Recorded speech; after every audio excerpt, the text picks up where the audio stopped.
When you're doing your hamstring work, one of the main movements that you want to have in there is some sort of a hip extension. So what I like to use quite often is the Romanian deadlift. And I'll often prescribe what I call continuous tension or continuous motion to keep the most tension on the muscles throughout the whole movement. A lot of people, when they're doing a Romanian deadlift, they focus a little bit too much on how much weight they're using, and they also think that it's a contest to see how far down they can go with it, so they're not necessarily getting the most tension on their hamstrings. And if the weight is too heavy, quite often they're going down too fast, they're trying to come up too fast, and they're putting stress on other muscles and other places of the body besides the hamstrings and the hips, and that's what we don't want. So what I recommend when I'm talking about continuous motion and continuous tension, they're kind of interchangeable, where when you actually look at it, it isn't actually continuous motion. There is actually at the top a squeeze where you're having a brief pause, so it's a little bit misnamed the way that I do it. But the idea of the whole thing is to keep maximum tension on the muscles, and whatever weight allows you to do that, then that's the weight you should be using. You're not getting any extra bonus points for using more weight, but putting more tension on your lower back and less on your hamstrings.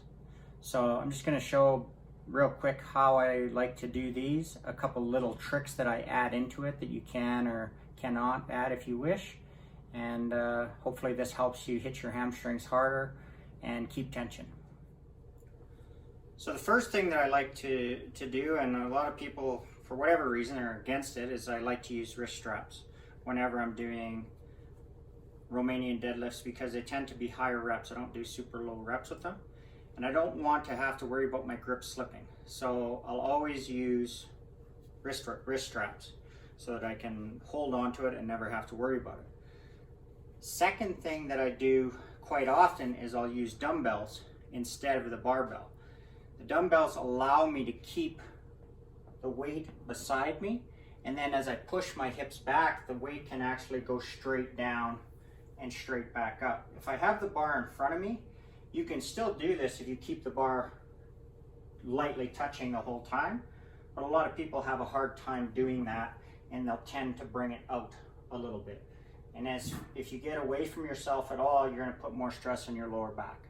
So I'll just keep the dumbbells basically right beside me, and then I push my hips back. I'm not trying to squat down, pushing my hips back until I get to as far back as I can push my hips, and then I don't go any further. So that's just about the bottom of my kneecaps, top of my shins.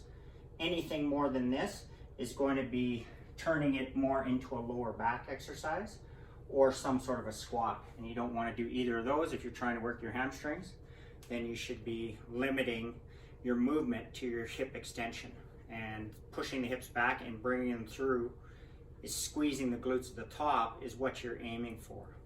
So when the final tip that I like to use too is I like to use some sort of a mat. You can use a board, you can use a weight plate, whatever, and I'll put this underneath my toes, the front.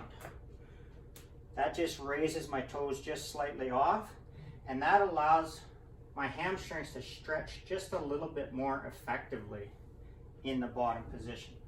So this isn't something that must be done, but it's something that I like to do, is just put a couple inches under the front of my shoe and then keep pressure on that so that I'm not rocking back onto my heels, but my toes are slightly elevated, and when I push my hips back, that allows the hamstring to have a little bit better stretch. So now when I talk about continuous motion and continuous tension, well, what does that look like? Well, what we want is, what I see a lot with people is when they're doing them, they're basically dropping into the bottom, and then maybe their upright is coming up is fine, but this position they're not getting any tension in their hamstrings. So when I talk about continuous tension, that means usually 3 or 4 seconds down, and there's no jump at the bottom here. There's no bounce out of the bottom. So I'm pushing my hips back as the weights are going straight down until I hit a stop point. and then I squeeze my hips forward and squeeze the glutes, and then right back down. So when I do this in real motion, or in real time, there is actually a pause very briefly at the top and the bottom, but there's continuous tension. Also be sure to squeeze the glutes at the top. Don't just come up to the top and relax, because now you're not under continuous tension. You've lost tension. So push, push, push, push, push, push, push. Squeeze, squeeze, squeeze, squeeze, squeeze. Push, push, push.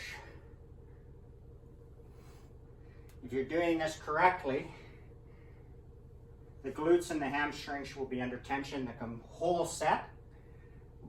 The weight that you're going to be using is probably a lot less than you're used to if you've been doing it with a barbell or dumbbells, but your effect is going to be much better. Kevin Weiss, bodyperformance.net.